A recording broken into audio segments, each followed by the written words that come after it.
સ્વતંત્રતાના હકની વાત કરેલી. આજે આપણે ભારતીય સંવિધાને આપણને આપેલા મૂળભૂત અધિકારો પૈકી શોષણ વિરોધી અધિકાર, ધાર્મિક સ્વતંત્રતાનો અધિકાર, શૈક્ષણિક અને સાંસ્કૃતિક અધિકાર અને છેલ્લા નંબરમાં બંધારણીય ઇલાજનો અધિકાર જોઈશું. સૌથી પહેલા આપણે વાત કરીએ શોષણ વિરુદ્ધનો અધિકાર. કોઈ પણ વ્યક્તિનું બીજી વ્યક્તિ દ્વારા શોષણ ન થાય એવા શોષણ વિહીન સમાજની સ્થાપનાનો મુખ્ય ઉદ્દેશ બંધારણનો છે, જે આ હક દ્વારા સિદ્ધ થાય છે. કોઈ પણ વ્યક્તિનું બીજી વ્યક્તિ દ્વારા શોષણ ન થાય, કોઈ પણ પ્રકારની હેરાનગતિ ન થાય, કોઈ પણ પ્રકારે એમની મજબૂરીનો લાભ ન ઉઠાવવામાં આવે એવા શોષણ વિહીન સમાજની સ્થાપનાનો મુખ્ય ઉદ્દેશ બંધારણનો છે. અને બંધારણનો જે ઉદ્દેશ છે એ ઉદ્દેશને ચરિતાર્થ કરવાનું કામ, એ ઉદ્દેશને સિદ્ધ કરવાનું કાર્ય એ શોષણ વિરુદ્ધના અધિકારનું છે.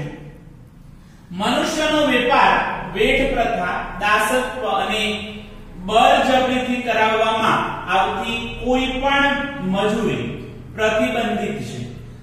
આ જોગવાઈનો ભંગ શિક્ષાપાત્ર ગુનો બને છે. મનુષ્યનો વેપાર થતો હોય છે, ગુલામ તરીકે મનુષ્યને રાખવામાં આવતા હોય છે. બીજા નંબરમાં વેઠ પ્રથા. પ્રાચીન સમયમાં અને આપણો દેશ આઝાદ થયો એ વખતે પણ આ વેઠ પ્રથા એ પ્રચલિત હતી. એટલે કે વેઠ પ્રથાની અંદર અન્ય વ્યક્તિ પાસે મજૂરી કરાવવામાં આવતી અને વેતન સ્વરૂપે એમને કંઈ આપવામાં ન આવતું. દાસત્વ એટલે કે દાસ બનાવી, ગુલામ બનાવી અને એની પાસે મજૂરી કરાવવી. બળજબરીથી કામ કરાવવામાં આવતી કોઈ પણ મજૂરી, જબરજસ્તીથી ઈચ્છા ન હોવા છતાં મજૂરી કરાવવામાં આવતી હોય તો આવી બધી પ્રથા ઉપર પ્રતિબંધ મૂકવામાં આવેલો છે. જેમ કે મનુષ્યનો વેપાર, વેઠ પ્રથા, દાસત્વ અને જબરજસ્તીથી કરાવવામાં આવતી મજૂરી. આ જોગવાઈનો ભંગ એ શિક્ષાપાત્ર ગુનો બને છે. જો આ જે સંવિધાનની અંદર જે જોગવાઈ કરવામાં આવેલી છે એનો ભંગ કરવામાં આવે અને આ પ્રથાને અનુમોદન આપવામાં આવે તો એ શિક્ષાપાત્ર ગુનો બનતો હોય છે. અનૈતિક હેતુઓ માટે બાળકો કે સ્ત્રીઓના વેપાર, બળજબરીથી કરાવવામાં આવતી મજૂરી કે દાસત્વ, વેતન વિનાની મજૂરીનો અને સદીઓથી ચાલી આવતી વેઠ પ્રથાનો અંત લાવવાનો હેતુ રહેલો છે. હવે શોષણ વિરુદ્ધનો જે અધિકાર છે એનો હેતુ એ બાળકો અને સ્ત્રીઓનો અનૈતિક હેતુ માટે વેપાર થતો હોય છે. જેમ કે બાળકો પાસે ભીખ માંગવા જેવી પ્રવૃત્તિઓ કરાવવામાં આવતી હોય છે, સ્ત્રીઓને દેહ વેપાર માટે વેચવામાં આવતી હોય છે, વેપાર થતો હોય છે. તો આવી અનૈતિક જે પ્રવૃત્તિઓ ન થાય એ માટે અને બાળકો અને સ્ત્રીઓનું શોષણ ન થાય એ માટે આ અધિકાર આપવામાં આવેલું છે. બળજબરીથી કરાવવામાં આવતી મજૂરી કે દાસત્વ, ઈચ્છા ન હોય છતાં પણ વ્યક્તિ પાસે મજૂરી કરાવવામાં આવે, ગુલામી કરાવવામાં આવે, વધુમાં વધુ કામ કરાવવામાં આવે તો એ શોષણ વિરુદ્ધના અધિકારનો ભંગ ગણાય છે. વેતન વિનાની મજૂરી, વ્યક્તિની પાસે મજૂરી કરાવવામાં આવે અને એના બદલામાં એમને વેતન ન આપવામાં આવે, તેમજ સદીઓથી ચાલી આવતી વેઠ પ્રથા.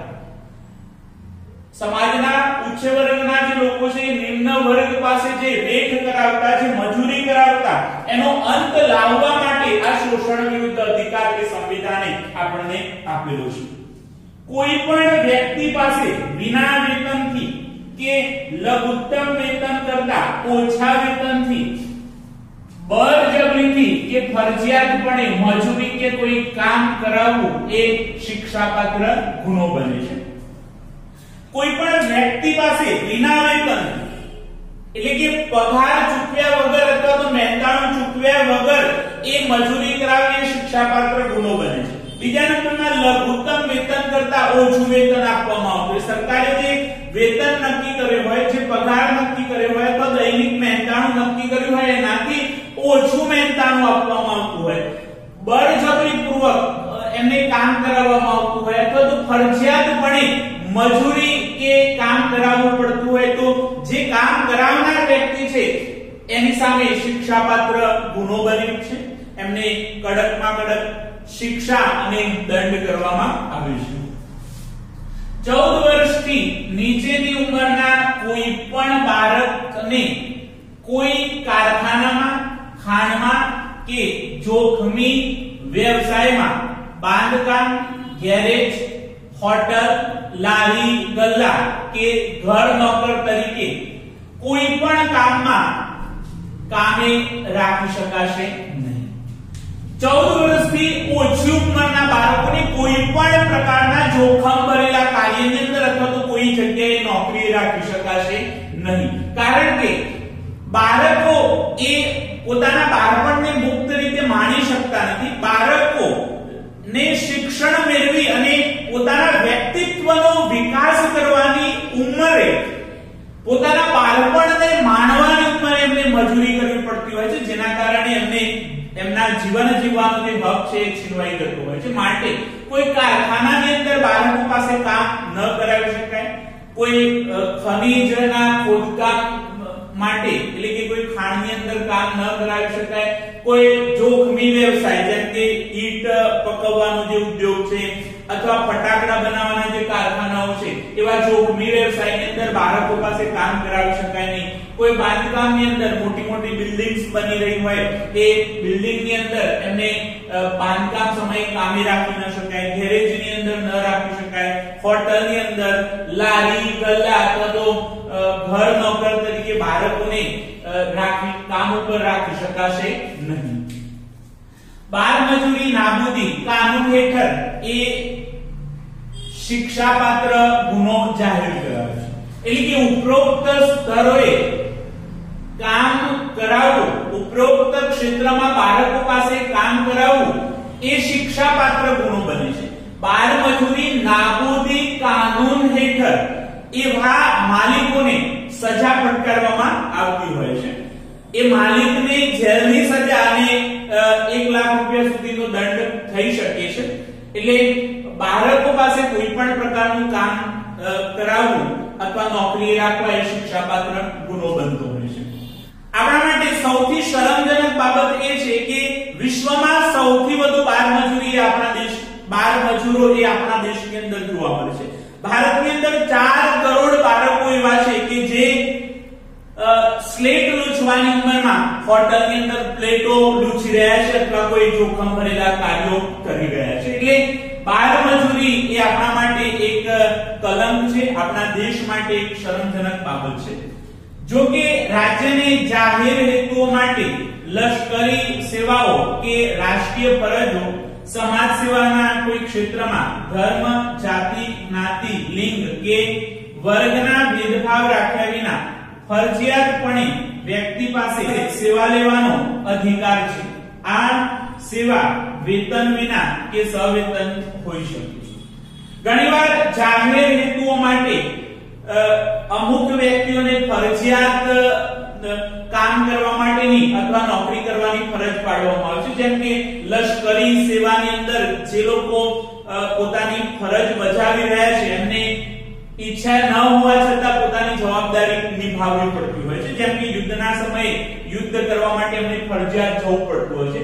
કેટલીક રાષ્ટ્રીય ફરજો બજાવવાની આવે એવા સમયે પણ વ્યક્તિ એ ફરજથી વંચિત રહી શકે નહીં. જેમ કે વર્તમાન સમયમાં જે સિવિલ હોસ્પિટલની અંદર કામ કરનારા જે ડોક્ટરો છે એમને ફરજિયાતપણે એ પોતાની ફરજ બજાવવી પડતી હોય છે.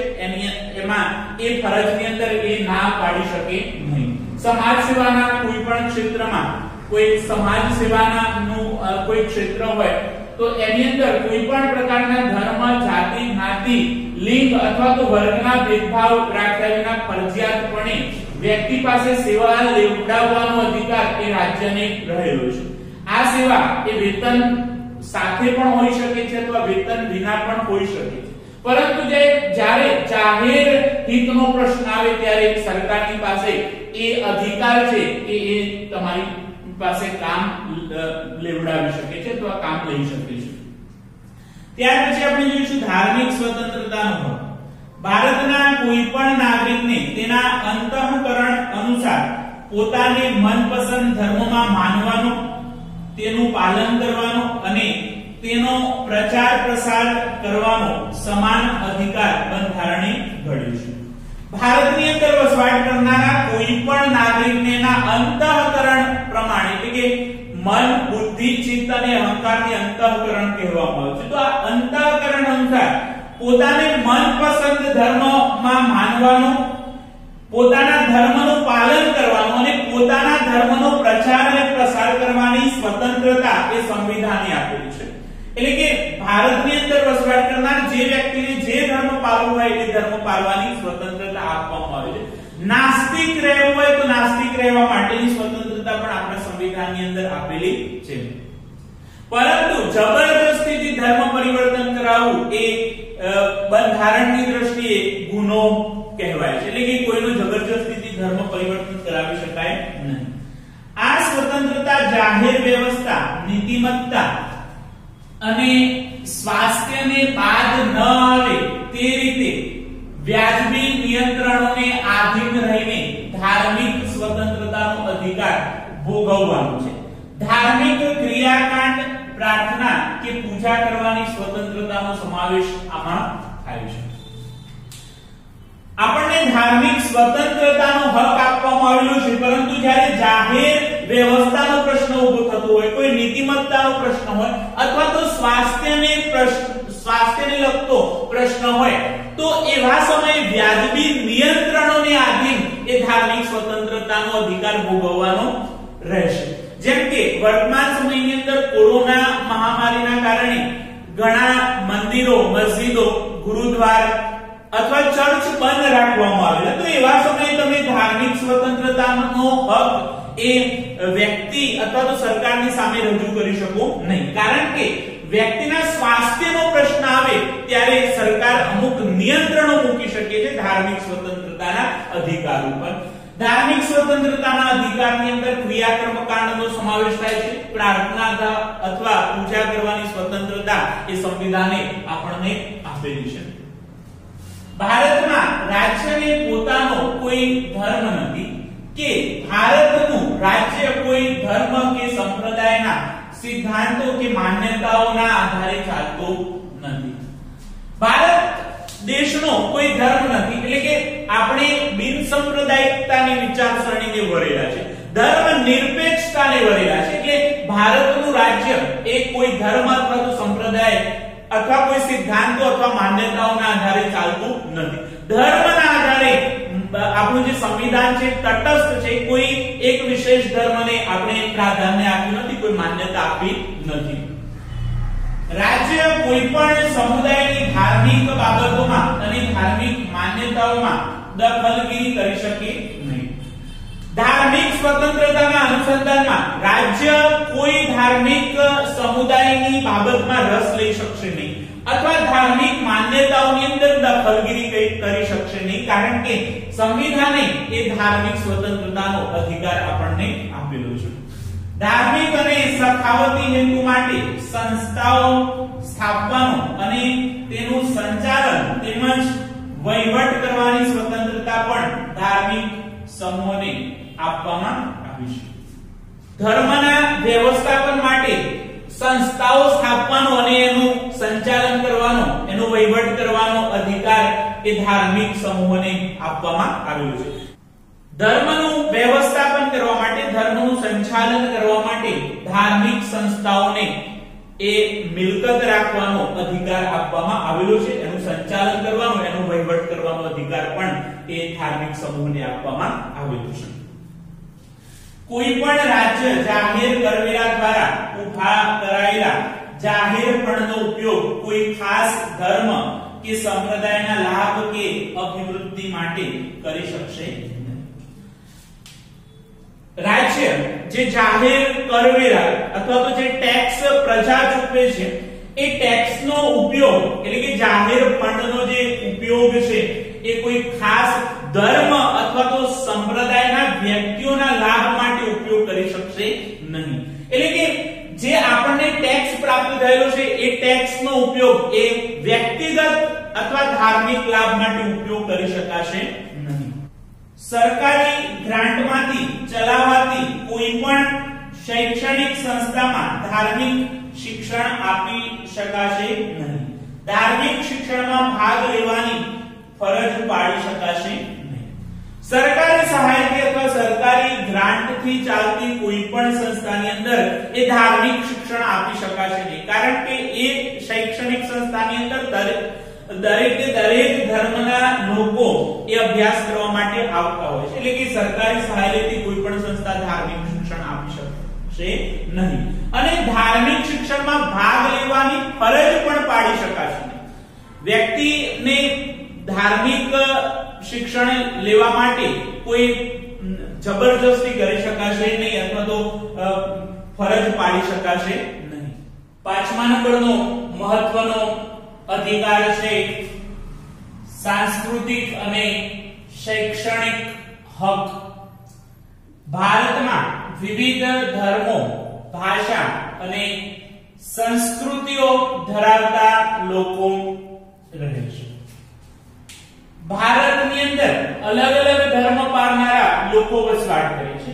માન્ય 8 ધર્મ પાળનારા લોકો અહીં વસવાટ કરે છે: હિન્દુ, જૈન, બૌદ્ધ, શીખ, ઇસ્લામ, યહૂદી, પારસી અને ખ્રિસ્તી ધર્મના લોકો અહીં વસવાટ કરે છે.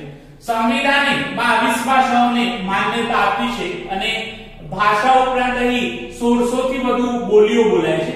અને અલગ અલગ સંસ્કૃતિ ધરાવતા લોકો એ ભારતની અંદર વસવાટ કરે છે, જેના કારણે ભારતની વિવિધતામાં વધારો થયેલો છે. ભારતના પ્રદેશોમાં રહેતા લોકોને પોતાની આગવી ભાષા, લિપિ, સંસ્કૃતિની ઓળખ અને તેના આધારે રચાયેલા વર્ગ સમૂહોને જાળવી રાખવાનો અધિકાર છે.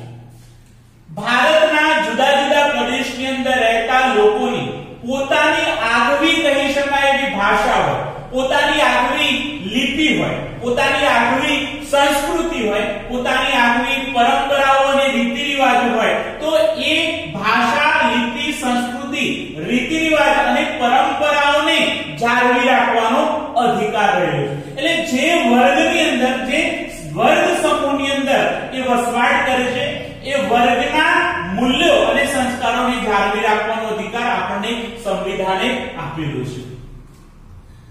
કોઈ પણ શૈક્ષણિક સંસ્થાઓ કે જે રાજ્યની ગ્રાન્ટ પર નિર્ભર હોય, તેમાં ધર્મ, જાતિ, જ્ઞાતિ, ભાષા કે તેવા કોઈ કારણોસર કોઈ નાગરિકને પ્રવેશ આપવાનો ઇનકાર કરી શકે નહીં.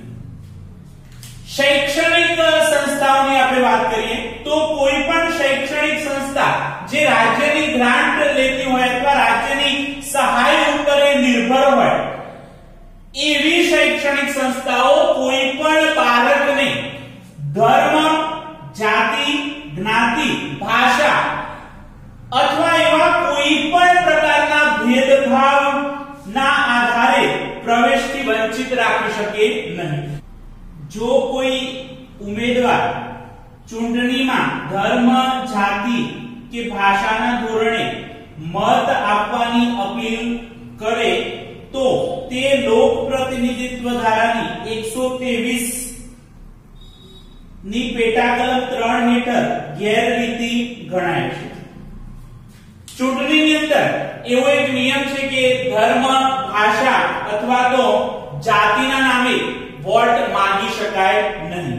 પરંતુ જો કોઈ ઉમેદવાર ચૂંટણીની અંદર ધર્મ, જાતિ કે ભાષાના ધોરણે મત આપવા માટેની અપીલ કરે તો એવા વ્યક્તિને લોક પ્રતિનિધિત્વ ધારાની કલમ નંબર 123 ની પેટા કલમ 3 હેઠળ ગેરરીતિ ગણી અને સજા કરવામાં આવતી હોય છે. કોઈ પણ રાજ્ય કાયદો ઘડીને નાગરિકો કે તેના કોઈ વિભાગ પર કોઈ સંસ્કૃતિ કે ભાષાના પાયા પર રચાયેલી તમામ લઘુમતીઓને તેમની પસંદગીની શૈક્ષણિક સંસ્થાઓની સ્થાપના અને વહીવટ કરવાનો અધિકાર આપશે. કોઈ પણ રાજ્ય એ કાયદો ઘડીને નાગરિકોને કોઈ પણ વિભાગ પર કોઈ સંસ્કૃતિ અથવા તો ભાષાના પાયા પર લઘુમતી શૈક્ષણિક સંસ્થાની સ્થાપના કરવાનો અધિકાર આપશે. એટલે કે લઘુમતી વર્ગના હિતોને જાળવવા માટે અથવા લઘુમતી વર્ગના બાળકો શિક્ષણ મેળવી શકે એ માટે એમની પસંદગીની શૈક્ષણિક સંસ્થાની સ્થાપના કરવાનો એને અધિકાર છે. અને જે શૈક્ષણિક સંસ્થાની સ્થાપના કરી એનો વહીવટ કરવાનો અધિકાર પણ એ રાજ્યએ આપવાનો રહેશે. રાજ્ય પણ કોઈ ધર્મ કે ભાષા પર રચાયેલી લઘુમતી સંસ્થાઓને રાજ્ય નીતિમાંથી અપાતી શૈક્ષણિક સહાય કે શૈક્ષણિક શિષ્યવૃત્તિ જેવા લાભોમાં માત્ર એ કારણોસર ભેદભાવ કરશે નહીં. રાજ્ય કોઈ ધર્મ કે ભાષા પર રચાયેલી જે લઘુમતી સંસ્થાઓ છે એમની સાથે ભેદભાવ કરી શકશે નહીં. એ લઘુમતી સંસ્થાઓને શૈક્ષણિક સહાય પણ કરવાની રહેશે અને લઘુમતી વર્ગના બાળકો માટે શિષ્યવૃત્તિની શૈક્ષણિક શિષ્યવૃત્તિની જોગવાઈ જેવા લાભો પણ આપવાના રહેશે. ધર્મ અથવા તો ભાષાના આધારે એમની સાથે કોઈ પણ પ્રકારનો ભેદભાવ આચરી શકાશે નહીં. લઘુમતી સંસ્થાઓની મિલકતોનું ફરજિયાત સંપાદન કે પોતાના હસ્તક લેવા ઈચ્છે તો રાજ્ય જરૂરી વળતર આપીને જ કરી શકે છે.